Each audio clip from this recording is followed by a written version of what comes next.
Shakespism. Shakespism. Have you had Shakespism? Are you suffering from Shakespism now? Many people suffer from it at different times in their lives. Shakespism is, you know when you... It can destroy people. It's a bit like being really constipated. My mum suffered from Shakespism for many years. It's a bit like indigestion, only with Shakespeare. We've all suffered from it. It's one of those difficult things to explain. School, secondary school, university, teachers, kids, adults. The OED definition is an extreme and irrational, highly infectious aversion to Shakespeare and his works. On the bus and you go past the theatre and it says Shakespeare, Richard III, Shakespeare. It's that feeling you had then. The problem with Shakespism is that it can be contracted. It's an irrational response. I can literally pass it on to somebody else. I first found out that I was suffering from Shakespism when I was about 16. Our teacher said, okay, next term we're going to be doing Macbeth. And all of a sudden I just felt really sick. This went on the whole term. We started to read the play. I went to the doctor and he said, yeah, you've just got Shakespism. So then I felt fine.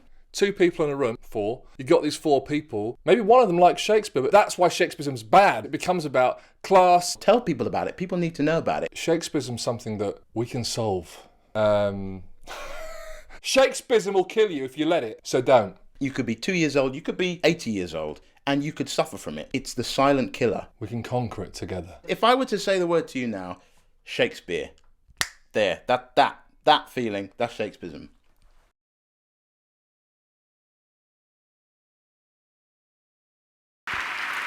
Gracias. Now, first of all, we've got to say that we also didn't fly here. We didn't take the plane either. We drove, but at least we didn't take the plane. Vale. So, gracias. Now, a long time ago, in a country far, far away, William Shakespeare got up one morning, young William Shakespeare, 20 years old, and he decided he wanted to leave his nice, quiet home in the countryside, and he wanted to go to London because he wanted to become an actor. 400 years later, we did exactly the same thing. Now, Shakespeare was a man. He was a man that wrote great plays. Unless you choose to believe that, someone else helped him write them, but that's not really important to us. What is important to us is to say that he shouldn't be put on a pedestal. He's not a god. He is a man that wrote great stories. Exactly. And I love a good story. I love a good story. We all love a good story. We all love a good story. Romeo and Juliet. Macbeth. Romeo and Juliet in love. Dangerous Macbeth. And that's where our story started, with a story. I grew up in the north of England in a small mining village. And I grew up in the south. And Shakespeare, was sort of somewhere over here. And when I was younger, I had quite a few issues with Shakespeare. When I was 11, I was studying Romeo and Juliet, and I didn't really understand it, I sort of got at the end, the 2 lovers, they die, and I got there was a sword fight, but the other stuff I didn't really understand, and I didn't get it. And I felt that, actually let me explain, if I go back, my English lessons when I was 11 years old normally started off with me being punched in the face. I was being bullied by a guy, and every week on a Wednesday he would punch me in the face. So we've read the play, this day we're going to watch the film. So my teacher says, go and get the TV, Dan, go and get the TV. So already I'm kind of like, well, when's the punch coming? So I go into the TV room, get the TV, and bang, straight in the face. So the first 15 minutes of Romeo and Juliet on film, I kind of missed, to be honest. But when we then started watching it, it felt like this grey, outdated film that wasn't really about me. It was a 1960s or a 1970s BBC version of the film, which had been filmed like a theatrical performance. So it didn't speak to me. It was cold. It was stoic. And actually that's the thing. It's like, if you're going to do it, don't teach someone Shakespeare that way. And also, don't ever tell someone that if you're not clever, you won't understand Shakespeare. Those are pretty bad ideas, but the reason that we're all here today, us, you, and we've come here to this beautiful building, we've driven all this way, is because TED. Now, the motto of TED is ideas worth spreading. Oh, yeah. Ideas worth spreading. Now, we think that's great, but we also think that there's some ideas that are not worth spreading. For instance, when we were about to finish our drama training to become actors in London, this big director came into our drama school. Gordo! He was huge. To help us with our audition practice. So the idea was, we would do our audition speech, and he would give us advice. Now, I had just discovered Hamlet, and I loved Hamlet. I really understood Hamlet. I think I understood Hamlet. He was young, and he was angry, and he was missing his father, and he didn't trust anyone around him. So I did my speech, to be or not to be. And when I finished, the big director stopped me, and he said... Okay, I think we should just stop there. Wait, sorry. He was Scottish. Oh, yeah. Go ahead. Okay, I think we should stop right there. You're never gonna play Hamlet. In fact, it's just not your casting. I'm never going to play Hamlet. He said, I'm never going to play Hamlet. I loved Hamlet, but as I left the room, I started to think maybe the big director was right. Maybe I shouldn't play Hamlet. And this little idea started to work its way up my arm and onto my shoulder and whisper into my ear. This little worm of an idea, a headworm we call them, that whispers in your ear and says, psst, psst. You can't do Shakespeare. Shakespeare isn't for you. Shakespeare is for someone else. You can't be Hamlet. Hamlet isn't black. Stupido. What? He's not black?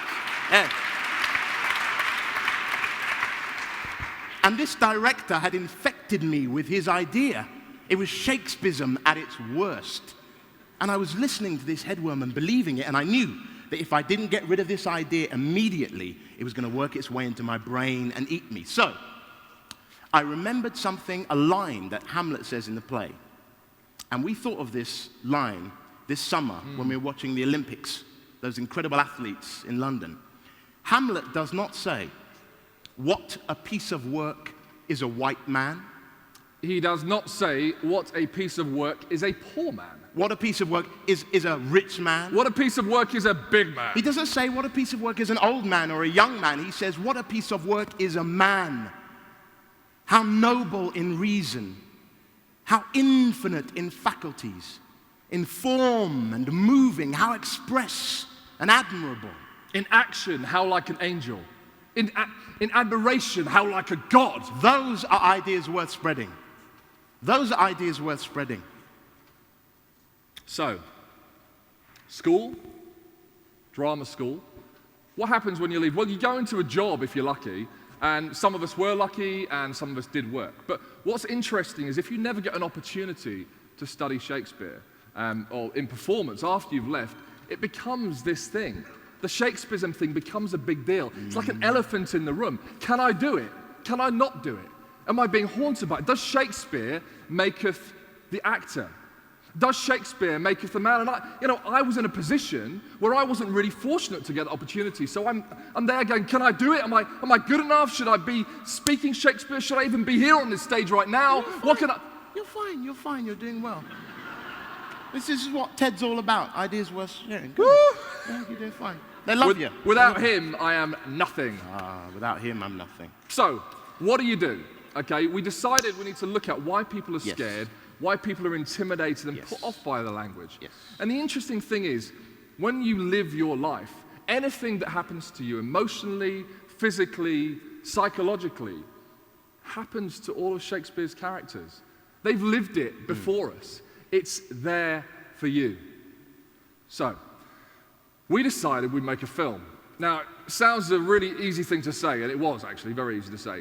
But the actual fact of making a film is fraught with problems, like money, for a start. How do you make a film when you've never made a film? And we decided, actually, we would just get up there and do it.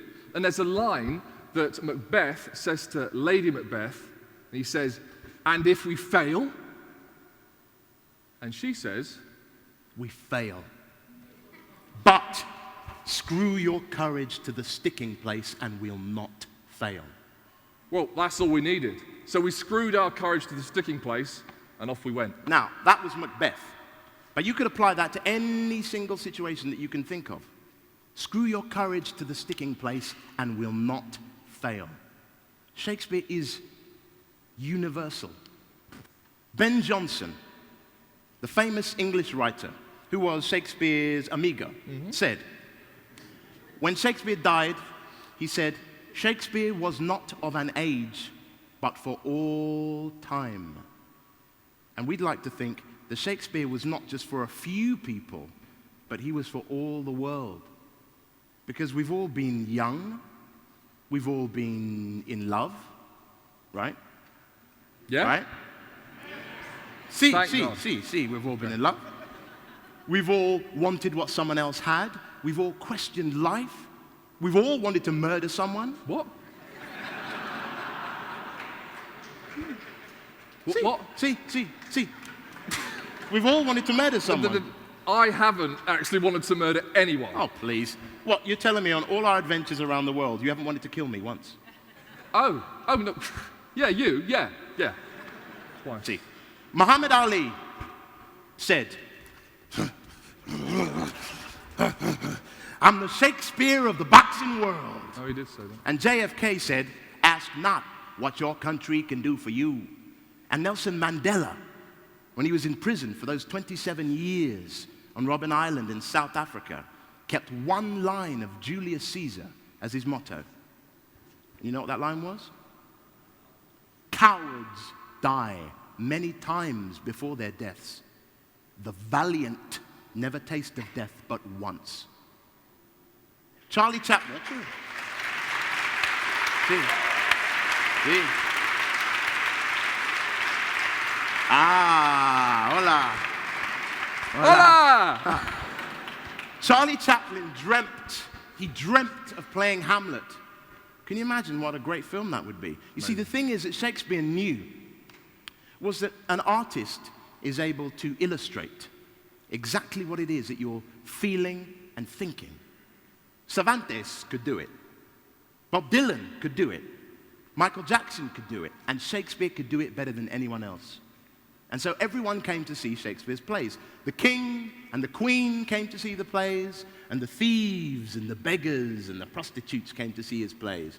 And everyone in between came to see his plays. And they're still coming to see his plays. In New York, or in the UK, or in Japan, in Paris, in Madrid. Everyone comes to see Shakespeare's plays.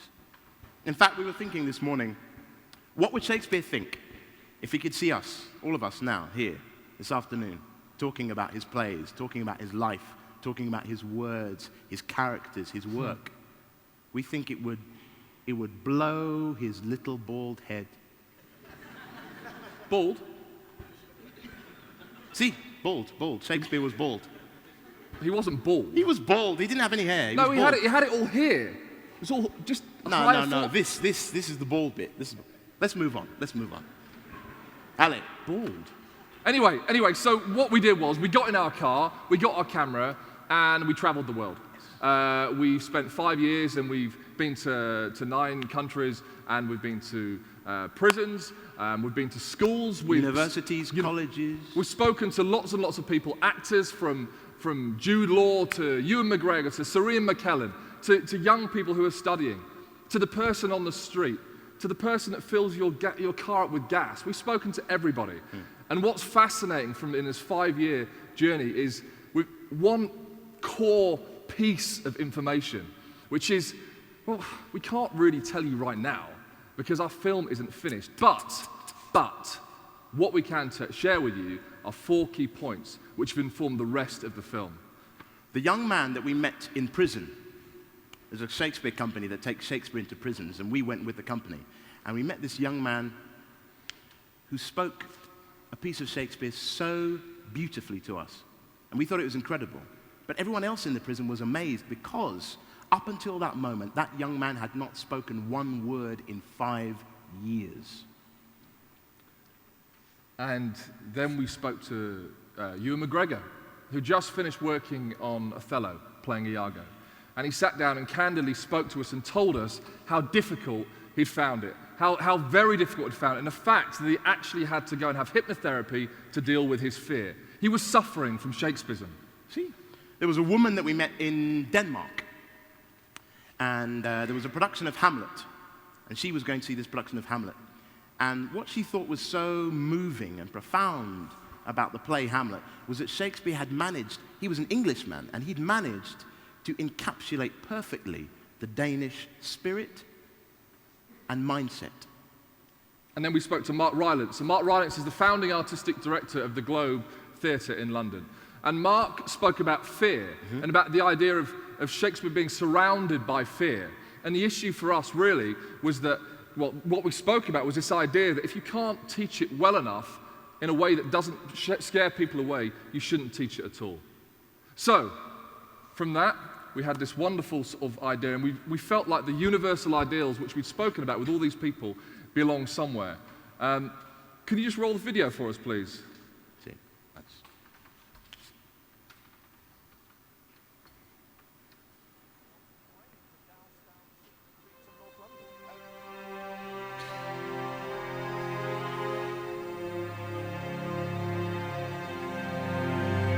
Now all the youth of England are on fire. The silken dalliance in the wardrobe lies. Now thrive the armourers, and honour's thought reigns solely in the breast of every man. They sell the pasture now to buy the horse, following the mirror of all Christian kings with winged heels like English Mercuries. For now sits expectation in the air. Oh, England, model to thy inward greatness, like little body with a mighty heart. What mightst thou do that honour would thee do, were all thy children kind and natural? Now, the interesting thing about this was when the BBC and all the news reporters asked those young people why they were doing what they were doing. Why are you doing it? Why are you doing it? They all said the same thing. Because our voices are not being heard. All we want is our voices to be heard. So when people turn around and say to you that you can't feel something, or you shouldn't think something, or enjoy something, or love something, whether it's Shakespeare or whether it's anything else, we think that you should be the ones to decide that. That's your choice. And when we went into prisons, we went in with a guy called Dr. Bruce Wall, and he does a lot of rehabilitation with young prisoners and prisoners across the board, across the whole world.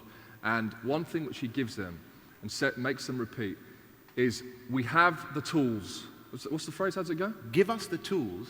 That's right. And we will do the job. Give us the tools and we will do the job. And that for us is everything about this. If you give the tools to the right people, you're going to have people who understand, people who connect to the world in a very, very different way. You know, Shakespeare definitely isn't for everybody. Of course, we understand that.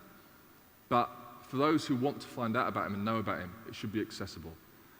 He was just a man, after all. Gracias. Muchas gracias. Muchas gracias.